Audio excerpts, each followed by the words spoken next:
Hi, happy Thursday.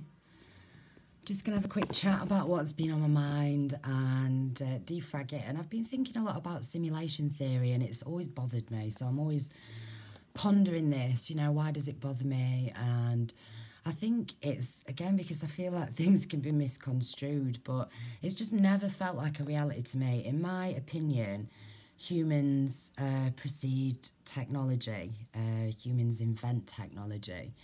And so that's kind of the way it is for me. So humans should always be in control of technology, and I understand the secret technology. I really do believe in that. But I kind of sort of ponder mostly that everything is sort of twisted and backwards, and I'm quite skeptical, like I've said before, of what's been told to us through media or film or whatever. And at the moment, I've just been aware that there's this big sort of flurry of what would be described as, disclosure of things like UFOs. I think they've changed the name now to UAPs or something like that.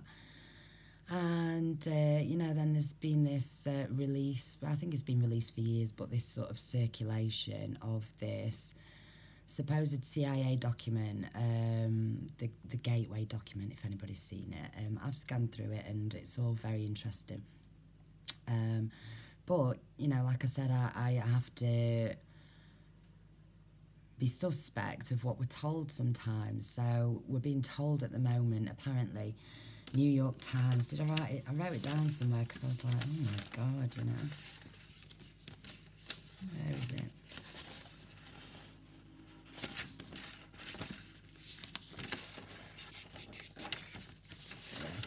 A lot of notes.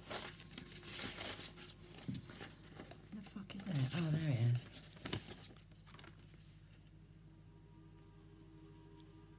No, he's in. Someone's moving in 2 doors down. So apparently recently they've had the former DOD on Fox News saying that we know UFOs exist, and Pentagon admits investigating UFOs, and the Washington Post quoted or headline or whatever as UFOs exist and everyone needs to adjust to that fact. And so I'm just like skeptical of what I'm told, like I said, and nothing would shock me. My mind's open to everything. But the way I understand everything is sort of, it's all internal in terms of interdimensional beings or other realms of existence are all accessed through the brain and the heart connection to consciousness. It's all some sort of invisible, imaginary dance, which is sort of perpetuated from within. But again, I don't know, and and so I find it difficult sometimes to talk about these things. But the fact that, and most established or establishment papers apparently are now sort of all coming out and they're sort of making this push of disclosure, it makes me kind of suspicious in a way. So why I don't think that, if that's sort of connected to... So the other thing that's been, on the periphery for a while is, like I said, simulation theory, and the idea that, people like Elon Musk say that, the probability that this is baseline reality is ridiculously small. Yet the guy who discovered binary code in the universe, James Gates, I think, Professor James Gates, he only puts the percentage of us being in a simulation as 1% possibility. And, that's the guy who found this binary code in the universe, which is in the equations of string theory, which now people are using to back up the idea of simulation theory. And for me, it's like the universe, the cosmos, is in symmetry and order and beautiful symmetry and geometry, and it all boils down to that. And we humans, we use our focus and our attention, and we create and decipher the patterns from the organic nature of everything. So we humans invent words, numbers, labels as colours. All these are just labels, you know. And so, of course, we can find patterns in everything because the universe is perfect symmetry and balance. So we find binary code in it, and we find equations within it, within the symmetry of creation. And that's how we use our human brains to copy the code from the universe and to create computers from, not the other way around. It's like, yeah, you know, do you know what I mean? I don't know, it's like, you hear like Elon Musk or Joe Rogan, and they say like, and I've heard so many people say this, you know, that before long we will have created the virtual reality technology or the augmented reality technology, that we won't be able to tell the difference between this baseline reality that we're in now and, you know, a simulated reality. And so who's saying that we're not already in one? And it's like, just because we can invent that doesn't mean that we're in one, for me, you know. And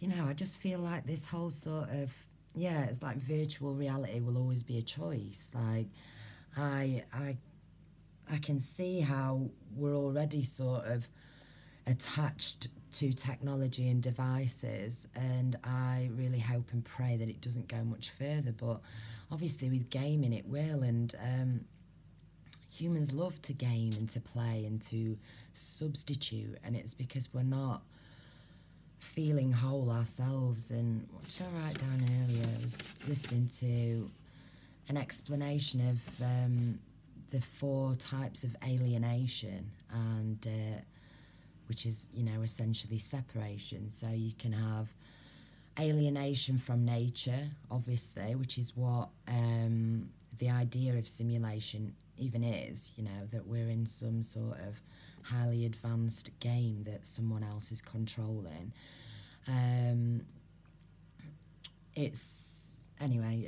So alienation from nature, which we know about, you know, our disconnect to nature and how we're just killing life on the planet. And the other kind of alienation is the alienation from other people, obviously, which means less contact, less intimacy, less relationships, and less trust.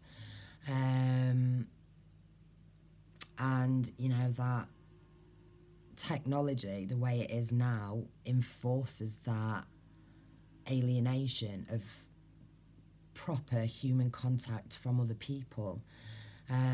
You know, the other day I had a look on Instagram, and I very rarely look on Instagram because it's obviously it's the people that I've chosen to follow in a previous time, you know, but they still obviously pop up, and it's just such a bullshit sort of reality. And one of the first adverts that popped up on my scroll was this lady going, "Want to know why your friend's selfies look so good? It's Facetune." And, you know, I see this all the time, people using Snapchat filters or Facetune or whatever to make the faces look better. And oh God, it's just so sort of sad, really, you know.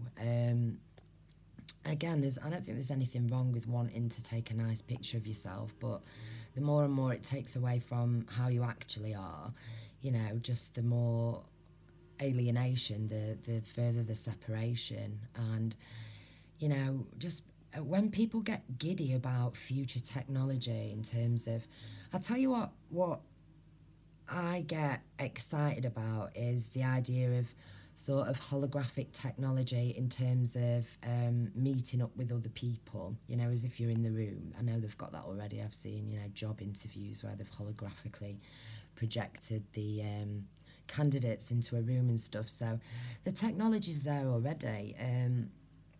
I think that would be nice and good to sort of cling on to some sort of intimacy.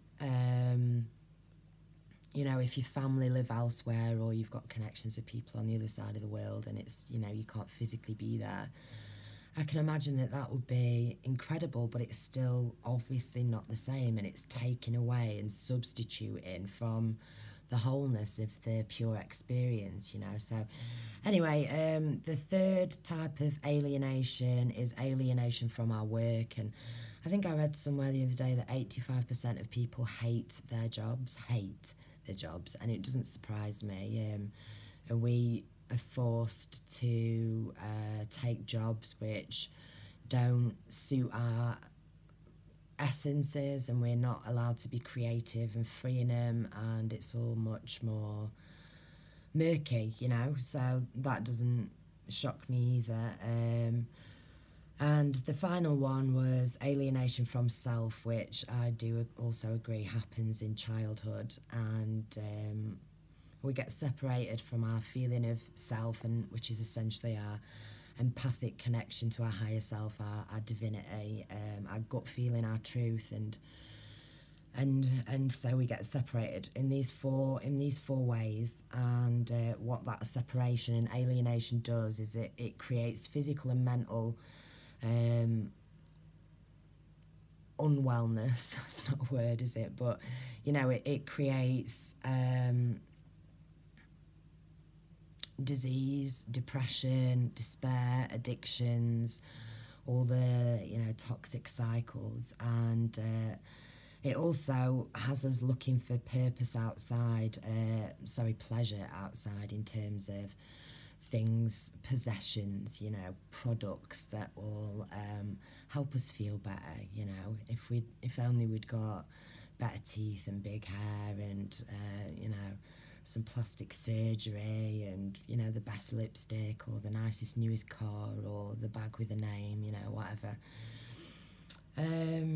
So, you know, we substitute this feeling of alienation for products and technology, and that's the way it's going. And I don't like the push of that, which mainstream sort of seems to fuel, you know, like I said, with Elon Musk and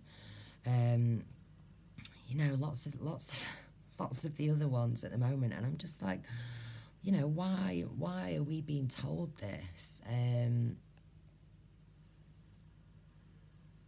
I just think, you know, if sources are coming from governments, then we should be sceptical of that narrative for now. Not you know, not against, but sceptical of.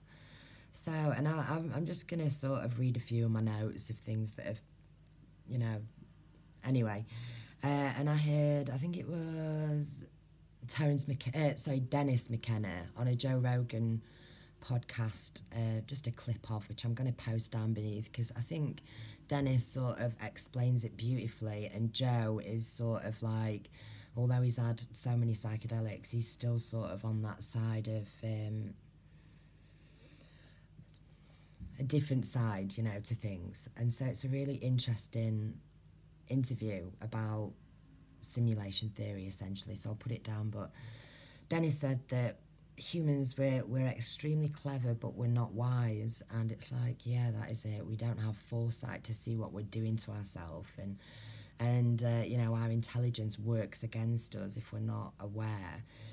And he was talking about, you know, simulation theory being more of like a moral sort of question. It's like, do we want to create this reality, that it's a simulated reality? We can create that paradigm. We can create the technology, which we will do, you know, in the future if we choose to, that would leave no separation between this reality and a virtual reality. And it's like, I don't fucking want it. And it's like he was saying, you know, ask as a species, is this a good idea? Is it a good idea to sort of think that we're in a computer simulation and that there's sort of, you know, controllers and programmers, you know, around? It's sort of like,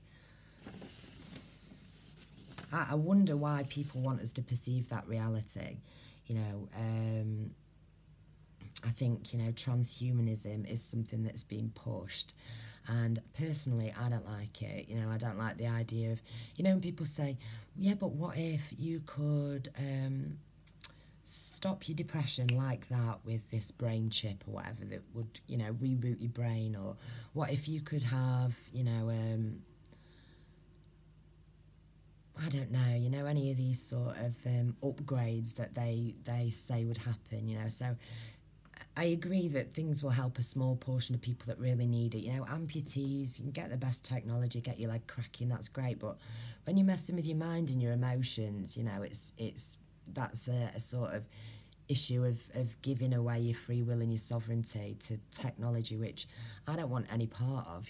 I don't want this. And I read something the other day, and somebody had noticed that someone was paying for a drink with a chip in the hand. It's like, it's not, for me, it's like it is complete turn off. And so Joe Rogan and Dennis McKenna on this little bit, they were sort of talking about, well, Dennis was talking about how what plant medicine teaches you is that we need to regain the symbiosis with nature, which is what I think anyone who's on an awakening and is understanding the heart, energy and conscious connections, sort of knows. But Joe was talking about the inevitability of the symbiotic nature to technology, which we're pushing for. And I kind of just find it all a little bit disconcerting, if I'm honest. How I can sort of view it, like I've said before, is like the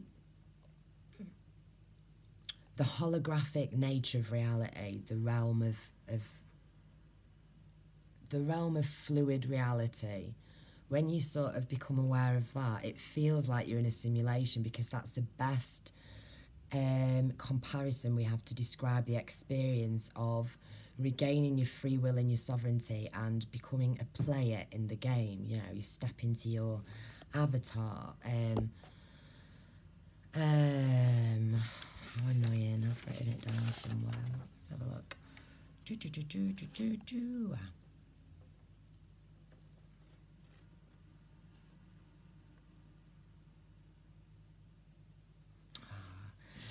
When I've written this much stuff down, I annoy myself, because I think, why don't you just sort of, they're just notes of a mad woman, but they wouldn't be if I sort of arranged them in bullet points and then rounded up what I was going to say.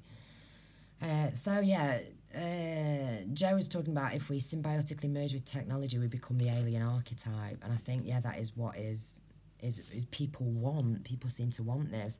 For me, it's like nothing beats reality, either closed eye or open eye, but senses, touch, feel, and just because we can sort of simulate a few of these senses, it doesn't match up to the real experience ever. So I personally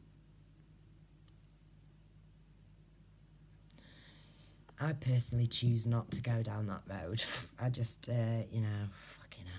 I'm not making myself sense here. Yeah.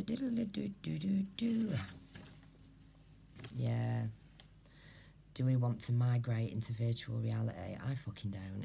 And I think a lot of the sort of truther community, or the spiritual community as well, the idea that we live in a holographic construct, I think sometimes again is misconstrued or misrepresented, or people understand it as a different thing to whatever. We've all got our own experiences, but so I view it as I think I've already said this at the start, but as a heart-brain connection to consciousness. It's like mini DMT releases in your inner chemistry, which alter your perceived reality and, your access to information from the ether, higher whatever, however you want to describe it. But when all this sort of like, I just think, all this sort of secret technology is there, but I think like most of it is man-made. Like when I think about it, for example, the kid's dad has got two amazing drones, and my little boy's got a drone as well, and it's really fun to fly around, and I fly it around, and I like it. And I was sort of thinking to myself, you know, look at this technology, it's incredible. If we can do this for toys, you know, for a few £100 or whatever, what are the big budgets in the military being spent on? Surely we must, why, you know, it's like the same thing I think of all the time, you know, why are we still driving polluting petrol cars when the technology's there for it to run on electricity or water, or, you know, all these other ways. And so I think, you know, about cloaking devices or unidentified flying objects, and I can sort of feel how that could be secret man-made technology from here, you know, that we're just not told about or shown about because we're still being controlled and pushed to, you know, certain areas of products and market, and, you know, the things that we're stuck in, the, you know, so yeah, even sort of anti-gravity or cloaking, you know, devices, and you know, all the sort of interdimensional conscious traveling that's spoken about and things. It's sort of things that a certain portion of humans have studied and known about, I think, forever, as opposed to it being literal sort of unidentified flying objects from extraterrestrials, and extraterrestrials in the way that it's being sort of told to us through lots of different types of programming, and has been for years and years and years. So I don't know, again, I have an open mind and an open heart, and I don't mean to say anything that could be portrayed as disrespectful. I just try and get my own sort of feel on it. I've never been into sci-fi really, and like I said before, films and things like that. So I don't have the subconscious programming of that even being a possibility. I really do try and see the organic nature in things, and I think that if we don't want our society to become symbiotic and transhuman, basically, if we don't want the merging of humans and technologies, we've got to use the technologies that we have now in better ways, and technologies including plants as well, and including many different modalities, not just a physical sort of instrument. We can understand that it's about healing the self and the heart to perceive a better reality, and that is when you regain your free will and your sovereignty and your empathic divine connection to self, and it takes away from alienation, and, you know, it leaves you whole. It's like we're fixing the pieces of our soul together. That's how I always feel like, you know, it's all been fragmented and separated, and we have been we have been alienated, and I don't want to be forced to be alienated. And the idea of interdimensional or extraterrestrial invaders and secret space programs and deep state this, mind control that, you know, it's just it's no fun. It's no fun that being in that paradigm, you know. Surely it's much better to, you know, view the holographic nature of reality as a, you know, a pro and a bonus in your existence on life. I wasn't thinking then, sorry. You know, the idea that you're an avatar in the game and your consciousness has control over future, past, future, present, you know, essentially, because it's all about this now moment. And again, just distractions left, right and centre, and, you know, I'm just sort of wary of everything, and it doesn't really affect me. I just always want to put my thoughts out there on the time, you know. I've recently come across a lot of this, and so I'm just defragging, you know, my mind on it. But yeah, let's have a look. Anything else?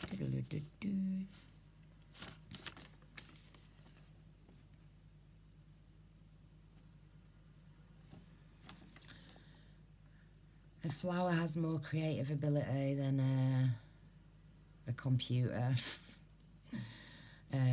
Waking up to a story you wrote or a dream you've dreamed before. Humans created computers, humans created maths, humans created science, humans created are all the fragments of the oneness and the different ways of interpreting the oneness.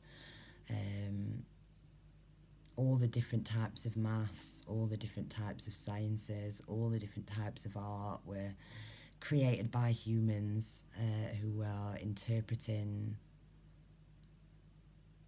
perfect symmetry in the universe and their connection to it through their consciousness. So we can't be in a physical simulation controlled by others, in my opinion anyway. I think it's a metaphorical similarity to the knowing that conscious thoughts create reality. You know, the player in the game, the free will and the sovereignty. So, I don't know. Holographic realm created from your own subconscious. Becoming conscious of that makes you the creator being, not controlled by other. I'm just saying things that I've written down and it's not flowed very well, but I don't want to waste any more of my day. I hope everybody's feeling good. I'm feeling quite good. Dreams have been very sort of bizarre and full awareness and heightened lucidity, although still sort of trying to, during the lucid dream, interpret back to my sleeping self what it means. So I'm just like, oh God, you know, it feels like super important stuff I'm trying to do in my dreams sometimes, you know, so but you know, we do it all to ourselves, don't we? But what did Terence McKenna say earlier I was looking at? Apart from avoid gurus and follow plants, the cosmos is a novelty producing engine, a kind of machine which produces complexity in all realms. And the universe is complexifying faster and faster, which it so is. And this is why I'm careful not to hold myself to any belief or ideology, because things are changing and expanding faster and faster and faster, and we don't leave things alone. We keep going as humans. We expand on that, and then we expand on it and expand on it, and it grows and grows and grows. So yeah, I don't know whether, you know, further down the line, before things merge for the better, that there'll be more of a separation in terms of transhumanism and materialism, which I think the people that are more traumatized will choose the route of, because like I said, it's a substitute for the alienation, separation feeling that we have when we're traumatized. And, you know, the other half will get back to the heart and try and become more symbiotic with nature and live better lives. And who knows, it's kind of what's happening at the moment, isn't it? But anyway, bloody blah, I've bored my fucking self rotten then. Hope everybody's feeling good. Happy Thursday. Goodbye. Oops, how do I press it off? Oops.